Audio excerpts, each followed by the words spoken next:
Radio Anthropocène, à l'écoute du changement global. On continue cette journée en direct du Collège Truffaut sur le textile en recevant Isabelle Moulin et Alec Billon. Bonjour à tous les deux et bienvenue. Oui, Pardon, bonjour. je vous vois froncer les sourcils. J'ai dit une... Non, c'est Alec Billon. Oui, Billon. Okay, c'est bon, ok. Non, j'ai peur de m'être trompé. trompé. Merci, donc bonjour à tous les deux et bienvenue sur Radio Anthropocène. Bonjour. Bonjour. Alors Isabelle Moulin, vous avez une longue carrière dans la mode, vous avez été créatrice, aujourd'hui vous vous définissez comme muséographe spécialisée dans le domaine de la soie, du textile et du patrimoine industriel et vous avez fondé l'association Silk Me Back. Je suis bon? Ça. Oui, tout juste. Alec Billon, vous êtes créateur et vous venez de lancer le studio Maisonneuve. Exactement. Donc on va essayer ensemble, tous les trois, de retracer l'histoire de cette matière qui est assez particulière, qui est la soie, et de comprendre les enjeux contemporains de son utilisation. Alors déjà, on va essayer de cerner un petit peu notre sujet. Qu'est-ce que c'est exactement que cette soie, Isabelle Moulin ? Alors moi, ce que j'aime beaucoup, c'est de resituer un petit peu cette histoire de la soie sur un aspect peut-être un peu poétique et légendaire, dirons-nous. Parce que c'est vrai que quand la soie est apparue 3000 ans avant Jésus-Christ, ça ne nous rajeunit pas. Non. Chez les Chinois, chez les Sériques, on les appelait à cette époque-là, les Sériques. Du coup, ça a été un vrai mystère pour tout le reste du monde, parce qu'ils ont gardé jalousement ce secret pendant des siècles, évidemment. Si bien qu'on savait pas très bien ce que c'était la soie. On savait pas si c'était végétal, animal, minéral. Bon, il y a eu toutes sortes de légendes qui sont apparues là-dessus. Et puis, pour finir, quand même, on a enfin compris comment ça se fabriquait, comment ça se faisait, et surtout d'où ça venait. Et ce que j'aime beaucoup dans cette histoire de soie, c'est que c'est une sorte d'alchimie entre le végétal et l'animal, quelque part. C'est-à-dire, oui. Pardon, non mais je me permets. Vous dites, on ne savait pas, il y avait des mythes, des mystères. Qui est-ce qui ne savait pas ce que c'était ? Le reste du monde, en fait. Parce que ça voyageait déjà. Oui, puisque pendant très longtemps, donc les Chinois puis les Mongols ont gardé ce secret très jalousement. C'était très simple. Si vous cherchiez à sortir, par exemple, des graines, comme on dit dans le métier, des œufs de verre à soie du pays, on vous coupait la tête. Voilà. Radical. Très simple. On n'avait pas du tout le droit de se rapprocher des lieux de production, etc., etc. Donc il y a un vrai mystère, une vraie légende qui entoure la soie. Après, donc effectivement, au final, on va peu à peu, le secret va fuiter, normal, et puis on va découvrir d'où ça vient. Et effectivement, il y a ce mix très particulier entre le végétal et l'animal, puisque d'ailleurs les Anglais, la soie d'élevage qu'on utilise le plus encore aujourd'hui, les anglophones l'appellent la mulberry silk, c'est-à-dire la soie du mûrier, puisque en l'occurrence, vous le savez sans doute, pas de soie sans mûrier, puisque les feuilles de mûrier, c'est la seule nourriture possiblement envisageable pour les vers à soie. Ils sont très difficiles là-dessus. Vous pouvez leur donner de la salade, du persil, tout ce que vous voulez. Ils détournent la tête. C'est des feuilles de mûrier, point barre. Et donc, une fois qu'on a un mûrier et un ver à soie, comment ça se passe ? Alors, ça se passe d'une façon simultanée, en fait, par rapport à la croissance des feuilles de mûrier. Donc, au printemps, à peu près fin printemps. Et puis, on va nourrir les œufs de ver à soie, qui sont vraiment tout petits au départ, comme des têtes d'épingle, et qui vont grossir très, très vite. On imagine que si on grossissait, nous, aussi vite, proportionnellement que des vers à soie, on ressemblerait à des dinosaures, en quelque sorte.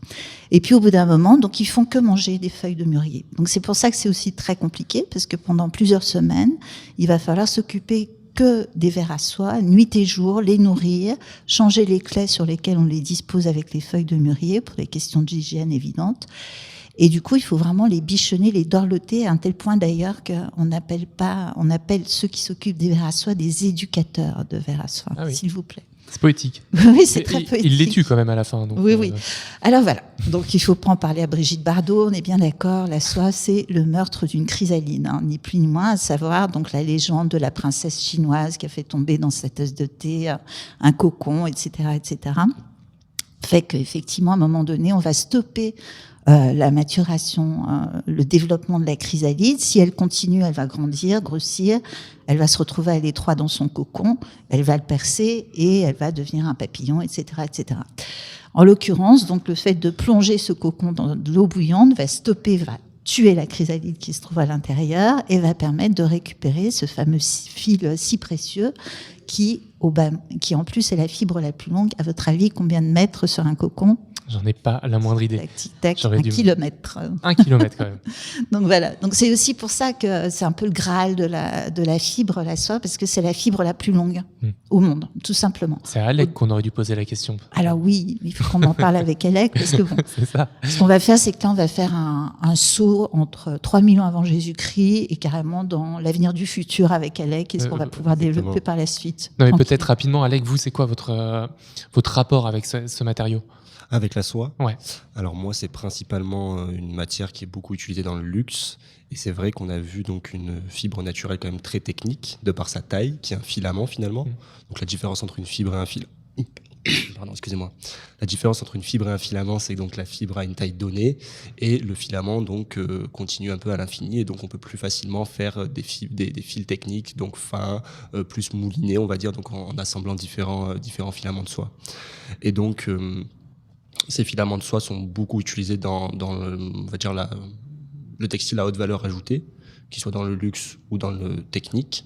Et on a beaucoup aussi de soyeux lyonnais qui se sont donc, on va dire, reconvertis sur du développement de fibres techniques, donc des étoffes qu'on ne retrouve plus du tout dans l'habillement, qu'on va retrouver dans l'aviation, qu'on va retrouver dans différents marchés, l'automobile, etc. Et donc c'est vrai qu'en plus d'être une matière, on va dire, très noble dans les marchés créatifs, sur lesquels je travaille beaucoup, je l'ai aussi beaucoup vu sur les on va dire sur les métiers techniques et puis sur les matières techniques, et c'est à l'origine aussi de beaucoup de savoir-faire qu'on a en région lyonnaise. Et justement, pardon, c'est quoi cet intérêt du fil plus que de la fibre? Alors là, ça va être, on va pas rentrer forcément en détail sur ces techniques de filature, mais le fait est que lorsque on fait un fil, il y a donc une torsion et une tension. Plus la fibre est courte, plus on va devoir donc entre guillemets, si vous voulez, mettre beaucoup de petites fibres entre elles.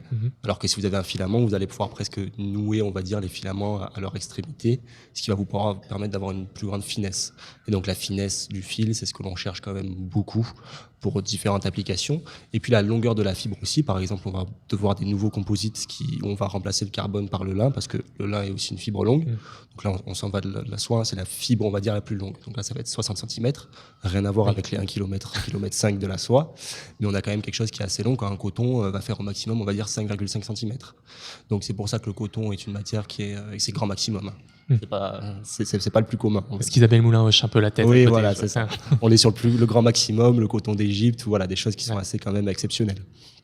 Et donc, pour en revenir à la question, le filament permet de faire un fil plus fin, permet d'être donc utilisé, on va dire, sur des matières qui vont être plus techniques, car plus fines, plus travaillées, finalement. D'accord. Et voilà. Et tout, entre guillemets, on a aussi ce potentiel avec le filament, donc de travailler en filament ou de le recouper pour après faire des mélanges éventuels. D'accord. Alors avant de revenir vraiment d'aller sur des perspectives futures, des nouveaux usages de la soie et des textiles, si on parle de textile aujourd'hui pour la semaine du climat de la mairie du 1er arrondissement de Lyon, c'est parce qu'on est à Lyon et que Lyon a une histoire assez particulière avec la soie, avec cette matière.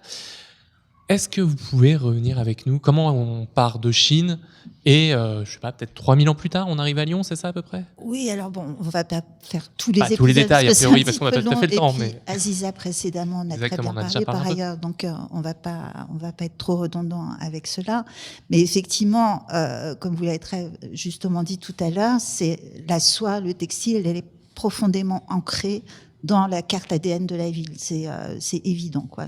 Il faut imaginer que jusqu'au 19e siècle, à peu près, tous les 3/4 de la population de Lyon, mais aussi de sa région, parce qu'on parle de Lyon, capitale de la soie, mais en fait, ça renvoie à une échelle territoriale beaucoup plus large, puisque Aziza le disait très justement, à Lyon, on a les négociants, les commerçants, mais toute l'activité de moulinage, de traitement, d'ennoblissement, etc., ça renvoie aussi à un territoire beaucoup plus vaste qui est celui de la région qui entoure Lyon, c'est évident.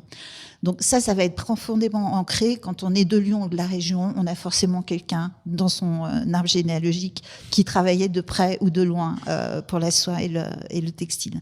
Donc effectivement, ça va durer quelques siècles, jusqu'au 19e à peu près. Et puis, il va y avoir une épidémie, la pébrine. Je ne sais pas si vous avez lu Soie d'Alessandro Baricco, qui parle magnifiquement de cet épisode, et qui va être complètement déterminant, en fait, sur la façon dont les choses vont se développer ensuite, puisque c'est là où on va mettre au point les soyeux vont faire un procès sur cette appellation, ce qu'on appelle la soie artificielle, la viscose, la rayonne, qui est vraiment le pas d'après sur justement tous ces textiles artificiels, puis synthétiques, pétrochimiques et autres, et qui vont se déployer en gros à cause de cette épidémie en fait. Et là, d'un point de vue géographique, on passe des pentes de la Croix-Rousse à plutôt Villeurbanne, Vaux-en-Velin, c'est ça? Pas que, en fait. De toute façon, là aussi, l'activité textilienne, elle se fait de partout à Lyon et alentour. Mais vous avez raison de parler de la TASE, où j'ai mes ateliers en l'occurrence, qui veut dire textile artificiel du Sud-Est, et qui était la grande colonie industrielle qui a été créée par les Gillet, la famille Gillet. Tout le monde connaît la villa Gillet sur le plateau, évidemment, et pour cause. Mais qui ont fait leur fortune sur le noir au départ, qui étaient teinturiers, et qui ensuite ont raflé tous les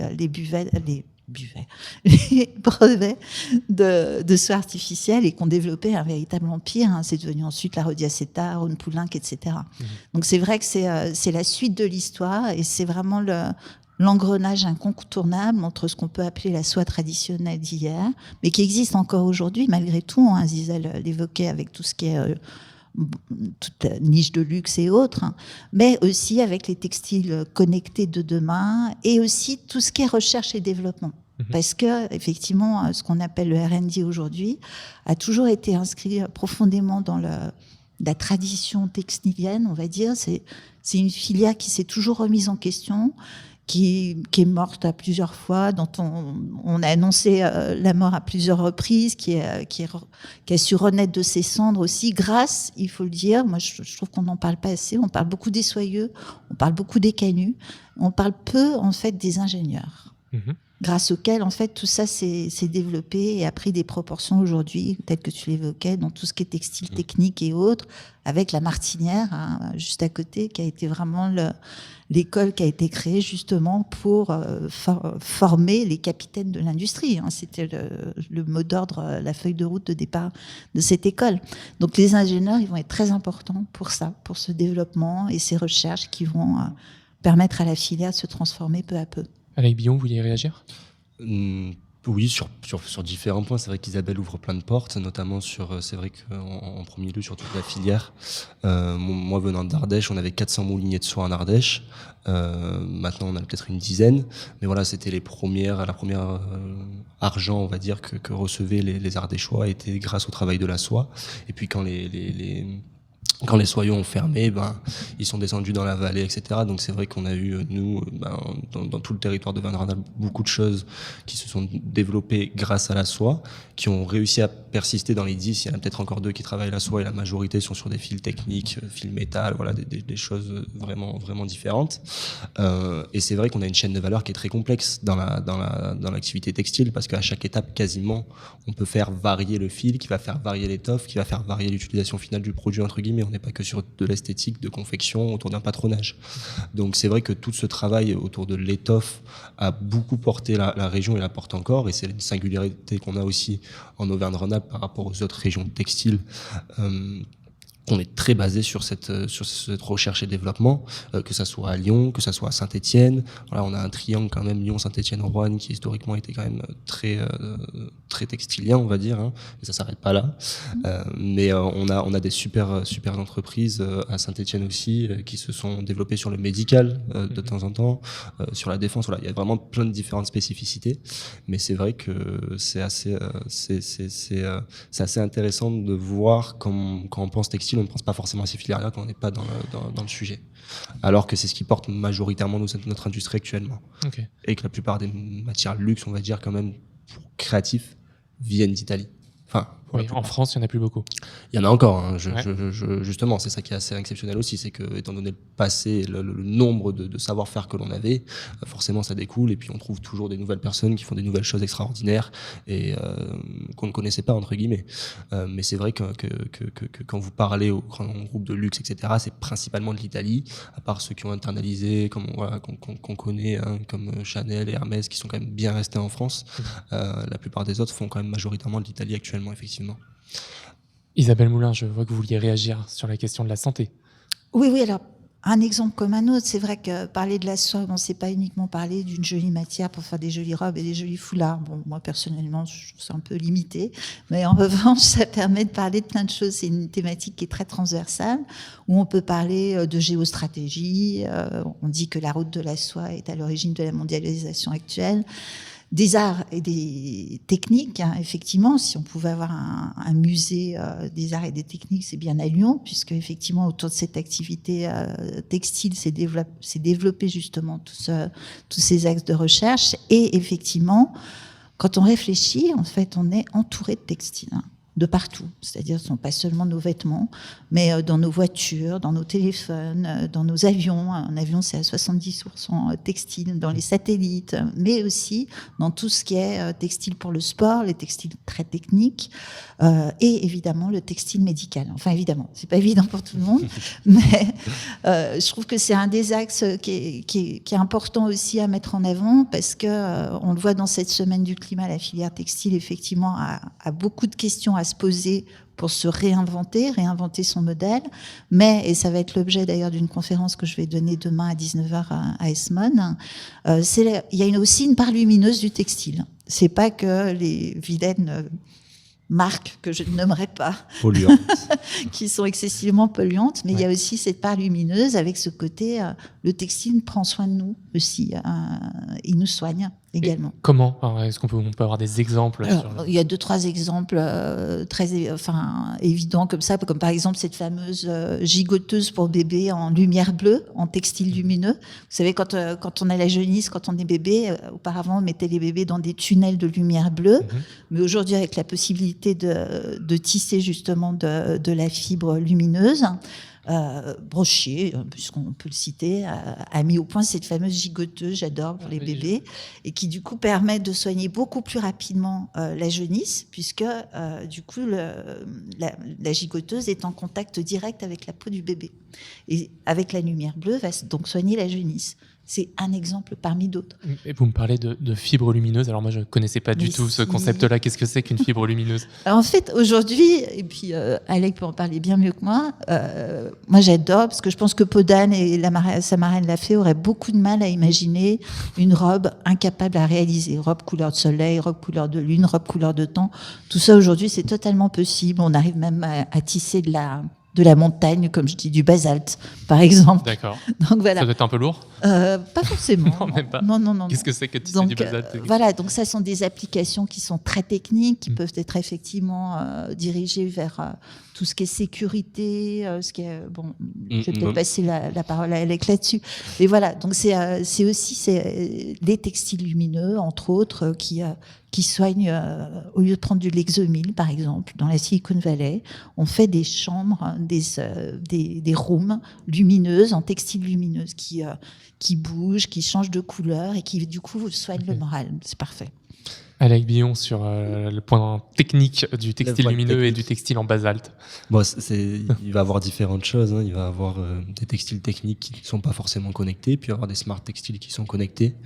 Donc là, ça va pouvoir vous donner aussi la santé de votre soldat éventuellement. Si il porte ce textile connecté, on va savoir comment, entre guillemets, quel est son pouls, enfin voilà, des choses assez classiques, hein, comme on peut avoir avec une montre de sport ou des choses comme ça. Changer de couleur selon son humeur aussi, pareil. Voilà, en fait, comment ça marche? On peut intégrer on peut tisser des circuits électroniques. D'accord. Donc à partir de ce moment-là, on tisse des circuits électroniques, on met des capteurs, etc. Il y a encore cette notion d'enlever la batterie qui reste assez compliquée quand même, de permettre, on va dire, aux circuits électroniques de fonctionner sans batterie.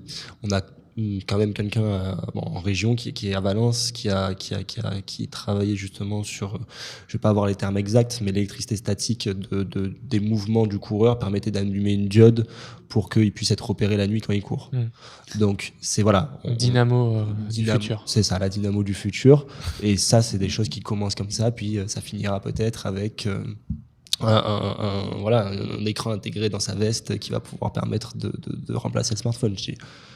Vous avez déjà la Google Jacket aussi qui est sortie, on va dire, en plus classique ou des choses comme ça. Il faut savoir que Google a mis en place un programme qui s'appelle sur les textiles connectés et qu'il a appelé Jacquard. tout simplement, pour rendre hommage à Jacquard en disant textuellement dans leur communication, nous, Google de la Silicon Valley, on n'existerait tout simplement pas sans Monsieur Jacquard qui a mis au point son fameux métier qui est... Ces cartes. Ces fameuses cartes perforées, justement. C'est la deuxième application du 1.0.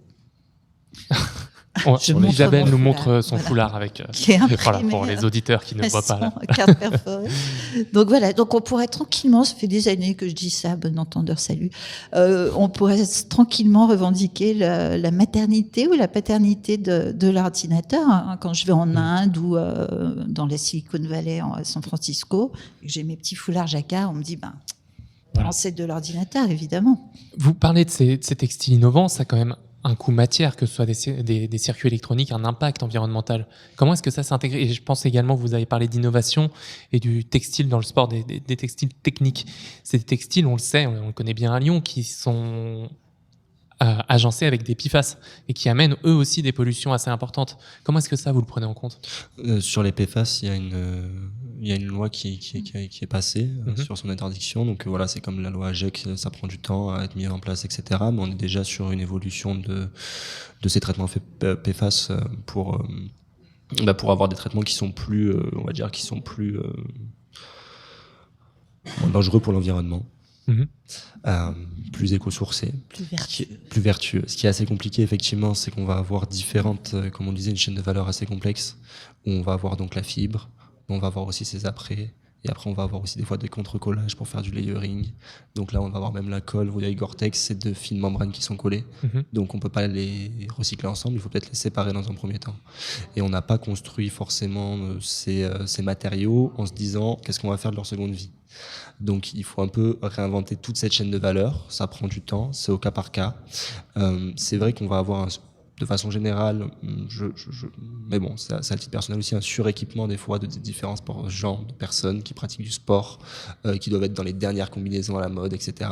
Et c'est un peu effectivement en contradiction, entre guillemets, des fois, d'utiliser des matières très plastiques, on va dire, dans des environnements très outdoor, où en fait, on va dire, on aime beaucoup la nature, mais c'est vrai que tout ce qu'on va utiliser, c'est plastique. Après, on a des fibres comme la mohair, non, pas la mohair, excusez-moi, je dis n'importe quoi, le mérinos, je confonds les deux, je suis un peu dyslexique.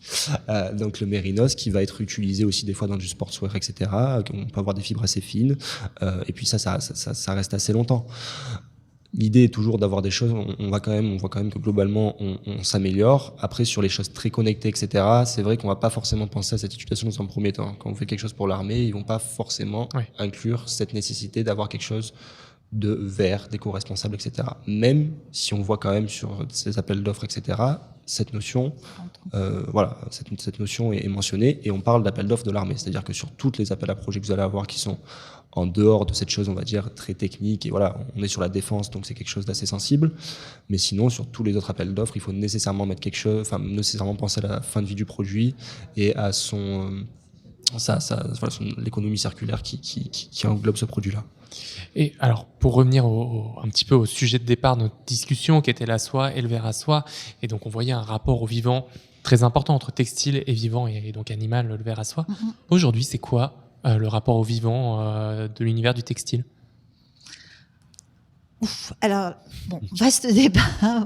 On va peut-être en rester. Comment ? Ça dépend pour qui aussi, parce qu'on a quand même les linculteurs en Normandie, qui sont très proches de la terre, hein, parce que c'est eux qui la cultivent finalement. Et puis on en voit pas mal qui passent en bio. Enfin, c'est pas la majorité, mais on en a quand même qui passent en bio, etc. Ouais. Ce que je dirais d'une façon générale, c'est qu'en fait, on a des réponses technologiques, souvent, avec non pas un retour à la façon de faire au XVIIIe siècle. C'est impossible, on ne peut pas revenir en arrière. En revanche, ce qu'on peut faire, et c'est là où c'est très important aussi d'en parler un petit peu, de la préservation des savoir-faire et des compétences, parce qu'aujourd'hui, on peut essayer de tirer le meilleur de ça, de ce qui pourrait être de l'ordre de savoir-faire, compétences patrimoniales, entre guillemets, et mixer ça avec une technologie aujourd'hui qui, une fois de plus, peut apporter des réponses. On est dans un instant un peu fragile où on a déjà perdu beaucoup de choses. On peut pas tout garder, de toute manière, c'est pas possible. Mais il faut être quand même très vigilant là-dessus, sur la préservation des savoir-faire et des compétences. En France, malheureusement, on n'a pas ce statut japonais des trésors vivants, où on classe carrément des personnes vivantes comme étant des trésors, comme un sujet patrimonial. Je devrais être classé en tant que trésor vivant. Je pense que c'est une aspiration à avoir. Et alors, du coup, c'est génial, parce que la personne en question, elle a rien à faire d'autre, elle a plus à s'inquiéter de savoir comment elle va remplir son frigo. Ah bah ouais. Et elle touche une pension de l'État avec la mission, en fait, de non seulement préserver son savoir-faire, mais de le transmettre. Malheureusement, alors en France, en Europe, on n'en est pas tout à fait là. Néanmoins, il y a des grandes marques de luxe que je ne nommerai pas, compris depuis très très longtemps cette instance-là, tout à fait cruciale, et qui internalisent effectivement ce type de savoir-faire. Donc, non, pardon, malheureusement, le temps commence à nous manquer. Je vois Valérie Didier s'activer à côté de moi et donc la prochaine émission va devoir prendre place très rapidement. Donc, je vais juste vous demander en 2 mots, l'un et l'autre, vos actualités, où est-ce qu'on peut vous retrouver prochainement. Alec Billon, ce studio Maisonneuve, c'est quoi ? Ce studio Maisonneuve, il accompagne, si vous voulez, à la filière créative à refaire des liens entre industriels et créatifs, justement. C'est-à-dire que nous, on va permettre à des gens qui ont des idées et une envie de création. Donc on est beaucoup à Paris, autour des marques qui font la Fashion Week, etc., à pouvoir produire en France sur des savoir-faire d'exception qu'on a sur le territoire lyonnais, mais également dans la Creuse, voilà, où il y a de la laine, dans l'Occitanie, etc. Et à côté de ça, le studio porte un projet technique de développement de fibres d'ortie qui s'appelle Copri, qui est développé en Ardèche. C'est pour ça que je vous mentionnais l'Ardèche tout à l'heure.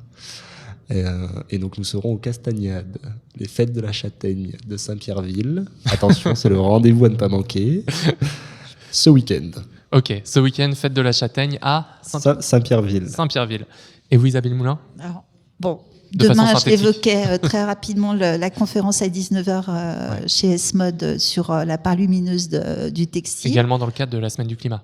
Exactement. Ce week-end, on va se faire concurrence parce que je suis à Sainte-Foy-les-Lyons pour le Trail de la Duc, puisqu'on va distribuer aux 1500 coureurs qui participent à ce trail des pots de confiture qui ont été confectionnés en hommage au Conservatoire de Mûrier de Sainte-Foy-les-Lyons, qui est malheureusement la seule chose qui reste de l'unité de recherche en sériciculture qui siégeait à Lyon, et la commission internationale qui siégeait à Lyon et qui maintenant siège à Bangalore. Eh bien, Plus toute une programmation, oui, plus toute une programmation en résonance avec la Biennale d'art contemporain dans certains moments qui se déroulent à l'usine TAS dont on parlait tout à l'heure avant Angers. Exactement. Eh bien, merci à tous les deux, Isabelle Moulin, Alec Billon. À très bientôt sur Radio Anthropocène.